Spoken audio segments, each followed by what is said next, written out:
1. Menemukan pokok pikiran. Kosakata baru, informasi penting dari sebuah bacaan non-fiksi. 2. Hubungan antar makhluk hidup.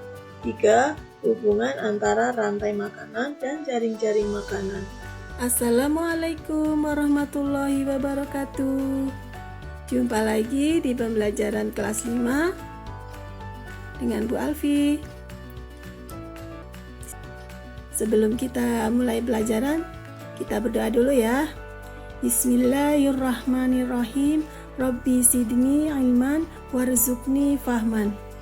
Mudah-mudahan pembelajaran hari ini berjalan dengan lancar. Apa kabar hari ini anak-anak? Kabarnya sehat bukan? Nah, anak-anak, untuk menjaga kesehatan di masa pandemi corona ini, kalian harus selalu cuci tangan, memakai masker, dan hindari kerumunan ya, untuk mengurangi penyebaran COVID-19. Mari kita menyaksikan video pembelajaran ini untuk memahami gambar-gambar berikut ini.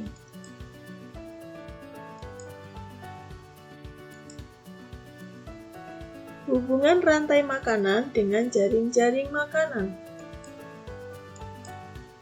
Perhatikan gambar berikut ini. Coba kalian hitung ada berapa rantai makanan dari gambar berikut ini.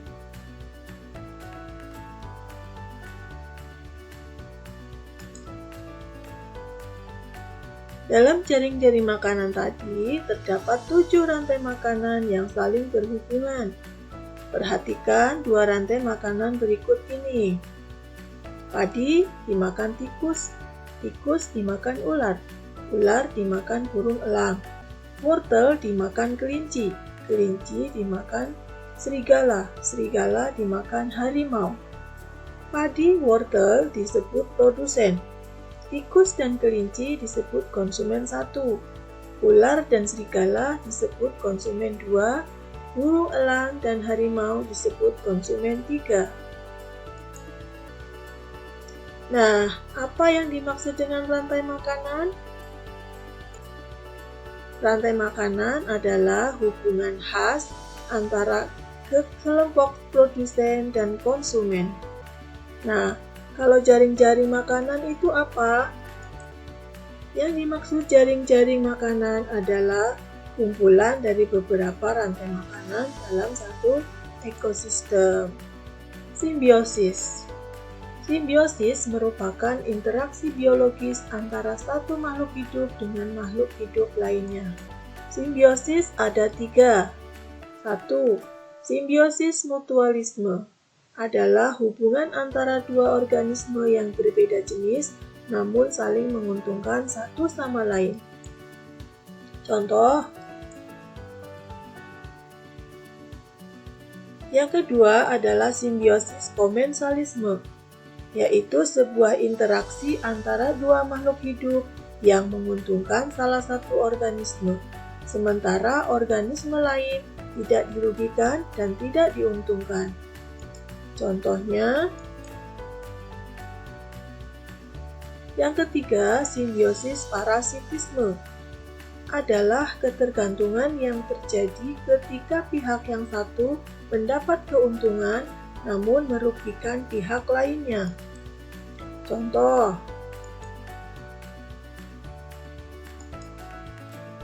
Nah, apa yang dimaksud dengan pokok pikiran? Pokok pikiran adalah pikiran utama atau gagasan pokok. Benar sekali. Nah, pokok pikiran, paragraf, atau bacaan teks biasanya terdapat di awal atau di akhir paragraf ya. Pada dasarnya, setiap paragraf memiliki satu pikiran pokok yang merupakan inti dari pembahasan yang terdapat dalam paragraf tersebut.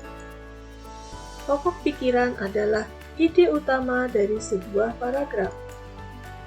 Pikiran pokok terdapat dalam kalimat yang paling umum dan kemudian dijelaskan pada kalimat berikutnya sebagai uraian dari pokok pikiran. Nah, apa yang dimaksud dengan kosakata baru? Yang dimaksud kosakata baru adalah sekumpulan atau sekelompok kata yang baru kita ketahui. Nah, kalau informasi penting itu apa? Informasi penting adalah kumpulan pesan berupa simbol atau makna yang dapat memberikan pengertian atau jawaban. Dari pembelajaran sebelumnya, kalian sudah belajar tentang teks fiksi dan non-fiksi. Masih ingat bukan? Teks fiksi adalah teks atau bacaan yang berupa prosa narasi yang sifatnya imajinasi atau isi ceritanya tentang khayalan dan tidak terjadi dalam kehidupan nyata. Sedangkan teks non-fiksi adalah teks atau bacaan yang dibuat berdasarkan kejadian yang sebenarnya dan sifatnya informatif bagi yang membacanya. Sekarang kalian baca buku siswa halaman 101 dan temukan kosakata baru ya, yang berjudul rantai makanan dan jaring-jaring makanan.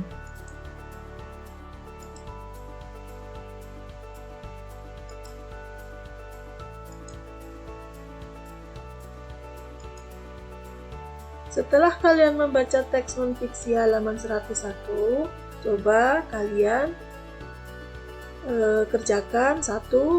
Mencari kosakata baru yang kalian temukan dan carilah artinya dalam Kamus Bahasa Indonesia atau kalian cari di Google. 2. Menemukan informasi-informasi penting dalam setiap paragraf. 3. Menentukan pokok pikiran dari teks bacaan dalam sebuah peta pikiran. Nah, untuk mengerjakan ketiga pertanyaan ini, kalian harus mengerti langkah-langkahnya. Langkah-langkahnya adalah 1. Tuliskan ide pokok dari setiap paragraf. Jika ada kosakata yang tidak kamu mengerti, garis bawahi, lalu carilah arti kata tersebut dalam Kamus Bahasa Indonesia. 2. Temukan kata kunci pada setiap paragraf. Untuk membuat cabang utama pada peta pikiran, kamu dapat juga membuat daftar pertanyaan untuk membantu menemukan informasi dalam teks. 3. Rangkailah ide pokok atau kata kunci tersebut menjadi sebuah bagan. Kamu dapat menggunakan anak panah untuk menunjukkan alur peta pikiran. 4. Catatlah informasi-informasi penting dari teks untuk melengkapi keterangan pada bagan pikiran. Peta pikiran adalah diagram untuk menggambarkan atau mencatat suatu ide yang memudahkan siswa dalam memahami ide tersebut. Contoh peta pikiran adalah sebagai berikut. Ada sebuah bacaan mempunyai tema ekosistem. Dalam bacaan ekosistem tadi mempunyai beberapa paragraf. Nah, paragraf pertama isinya tentang pengertian ekosistem. Paragraf kedua berisi tentang contoh ekosistem. Paragraf ketiga berisi tentang komponen ekosistem. Paragraf keempat berisi tentang keseimbangan ekosistem. Nah, beginilah contoh peta pikiran. Terima kasih, sampai jumpa di pembelajaran berikutnya ya, tentang perubahan jaring-jaring makanan, presentasi, dan properti tari. Nah, demikianlah pembelajaran kita kali ini. Setelah pembelajaran ini, kalian akan Ibu kasih tugas mengisi lembar kerja ya, yang akan Ibu share di WA Group.